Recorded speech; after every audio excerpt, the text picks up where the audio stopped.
Thanks for staying with us. We're still discussing this issue of abuse, and we discussed the judgment. We're discussing why people stay, because the truth is that our cultural and religious backgrounds also influences why we stay. But I'm told we have a call. We have a call, and before I go into that, Ayodeji from Abuja. Thanks for calling. You're live. I'm calling from Abuja. Sorry. Yes, go ahead, please. Okay. My contribution to this very important topic is straight and direct. My advice to any woman going through marital habits is to live without any delay. I'm a perfect example of a broken home. I was 4 years when I was told my mom left an abusive marriage. In fact, I give her kudos that she was able to give birth to 4 of us under abusive home. So any woman passing through such challenge should please live. I was telling the teenagers in the church on Sunday, when I never even knew that this man will get what he has gotten, the punishment he has gotten, which he deserved. I was telling the teenagers that when you see any woman or any lady being maltreated, being beaten, being eaten by any man, please speak out. Be a voice for someone. Osinachi was not speaking out that time. In fact, people will tell her, please speak. She will say no because of public shame and all that. But I'm happy for the judgment that this man has gotten. So my advice to any woman is please leave any abusive thing. And every woman should be doing something so that you will not say because you're not doing anything, you cannot feed yourself, you want to remain under a man that is beating you. Thank you very much, Ayodeji.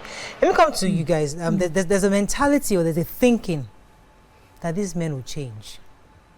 And the truth is that a lot of advice is like, listen, yes, he's hard now, he slaps you today, he shouts at you, he does it, but don't worry, once he starts hitting 60, 65, those things will stop. They don't have that kind of energy for that kind of thing. So I'm telling you the real conversation. All this diagram. 60 years. And once because your husband might be 50, but in the next 5-10 years, all these things will die down because you won't have the energy to be shouting at you. So women think that okay, let me just endure for 10 years, and I'll have my peace when he's 65 from 70. Like you are trying to prove a point. I understand this conversation is something I don't hear and tire. I heard it growing up.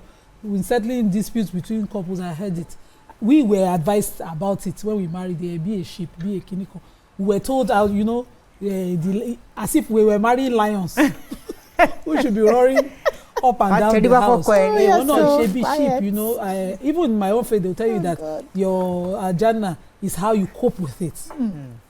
Rather than tell the person, no, you are not a functional person, you should improve yourself. They'll say, no, it's more about how you make him feel. And so society escorts you if you choose to live with those conversations as you are going, if you amount or not. The children you have left behind, they'll be useless, or things will happen, will not have albarika. We heard all of these things. Nobody is addressing tools for that control. one person is refusing to be accountable in his conduct. I am a husband. I have just screamed at my wife in front of my kids, or my wife has just screamed at me in front of my kids, or one of us has just slapped the other. I will say, no, it's not me. She made me do it. I'm unaccountable. And the kids we are raising will either be that person or condone it. So sadly, most girls will now condone it when they move into marriage as the standard of a good wife material is how you condone it.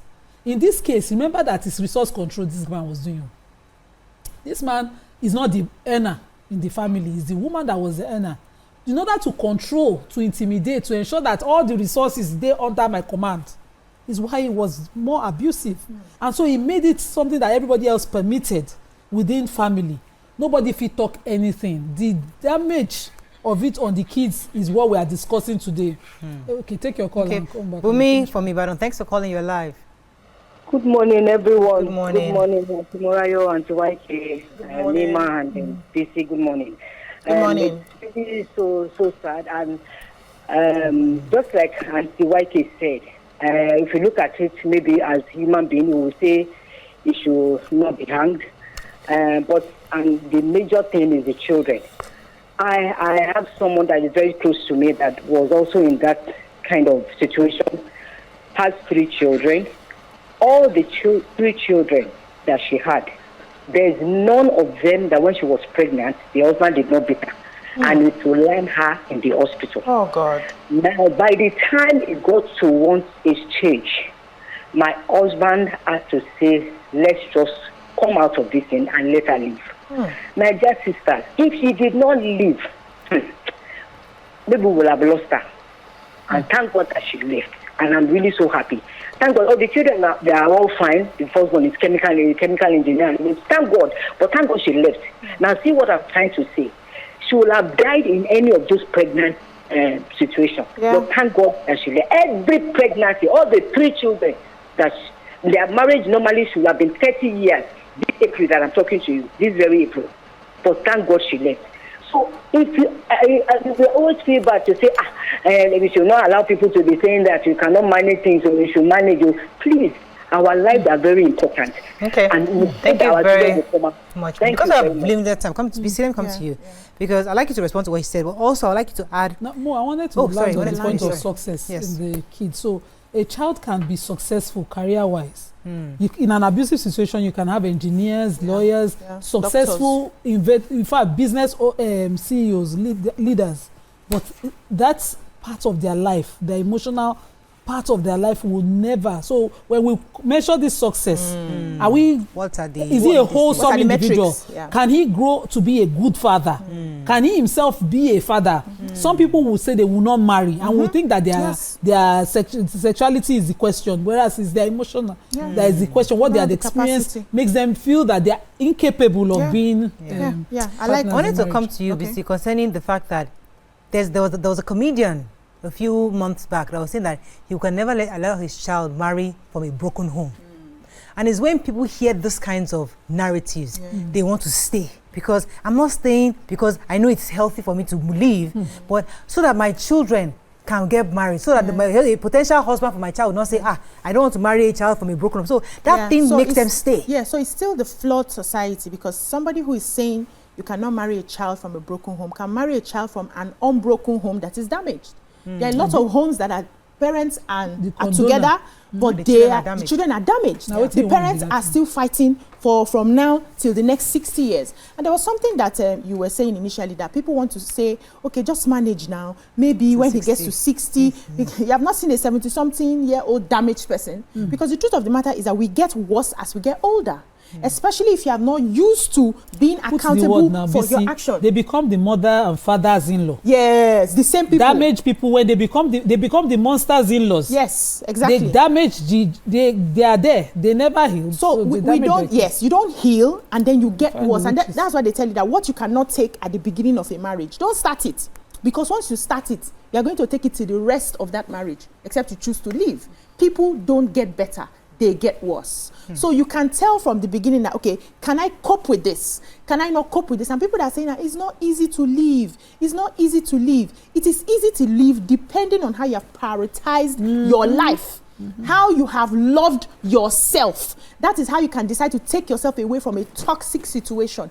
Because let's look at it. We have a lot of people who are coming down with serious diseases, and this is scientifically proven. People should go and research it. Serious diseases because they are in constant abusive relationships, whether it's marriage, whether it's partnership, whatever it is, their hormones are constantly fighting battles that they should not be fighting. And after how many years, you're coming down with several illnesses that you could have avoided if you had taken yourself out of that situation. We're not trying to break marriages. If you know that you can cope and you don't care about how your children want to turn out in the future, it's on you. Let me take this call from Kunle, calling from Ilorin. Thanks for calling. You're live.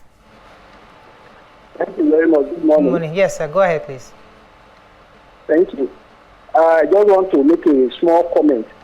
I think we should go back to the foundation of the whole thing.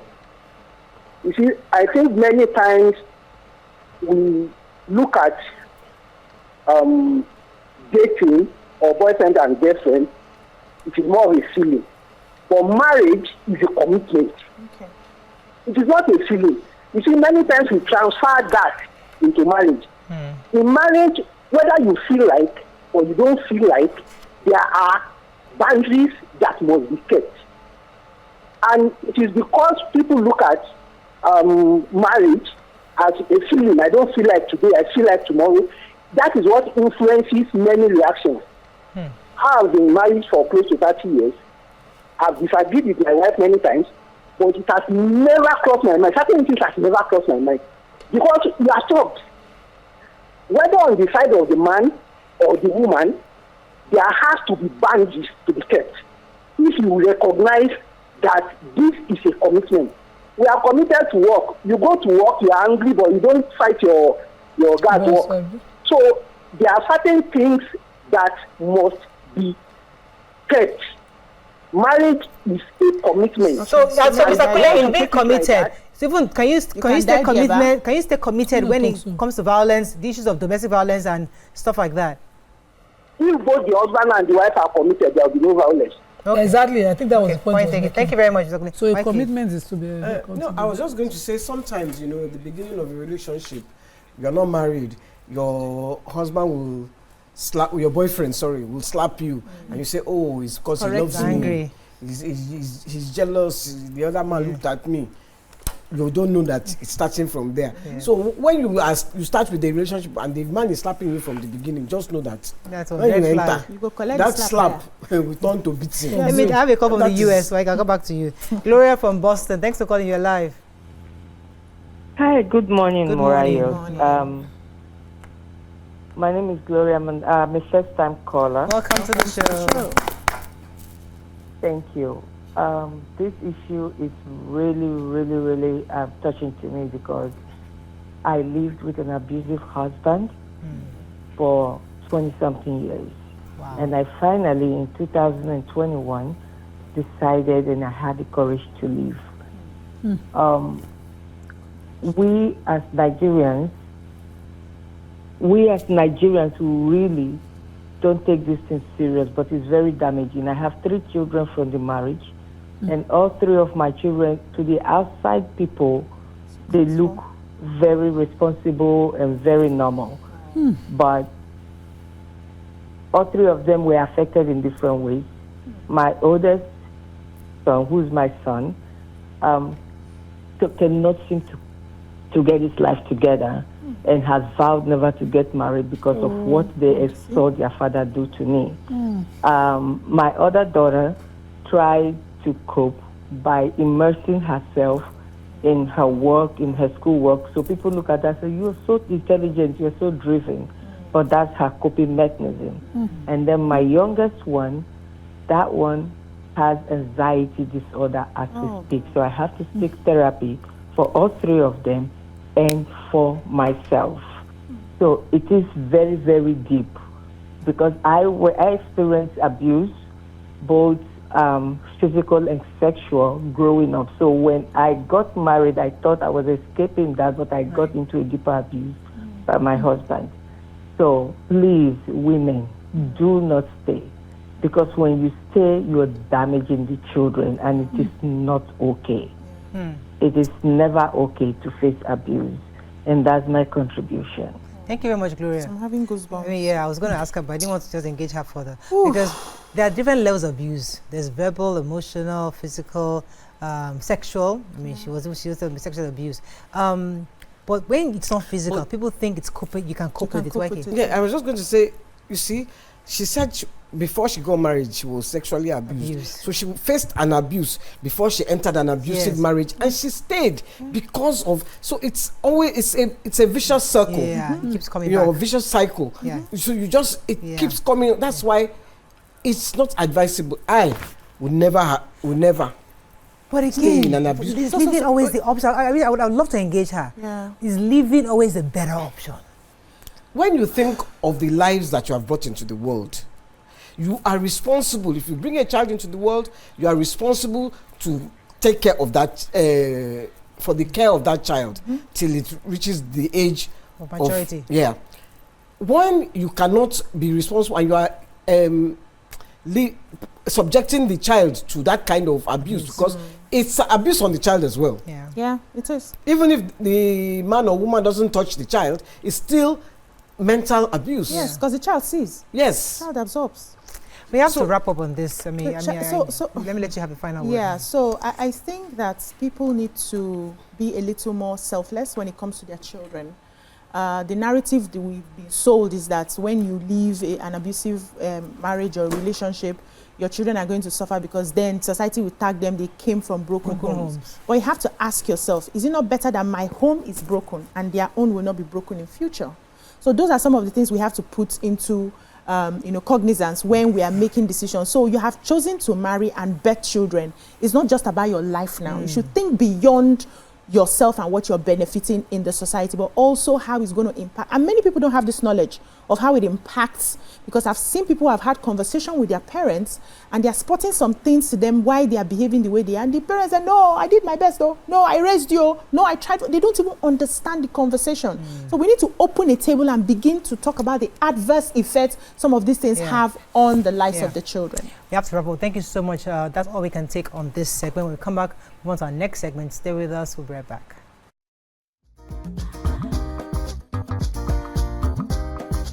Stay tuned.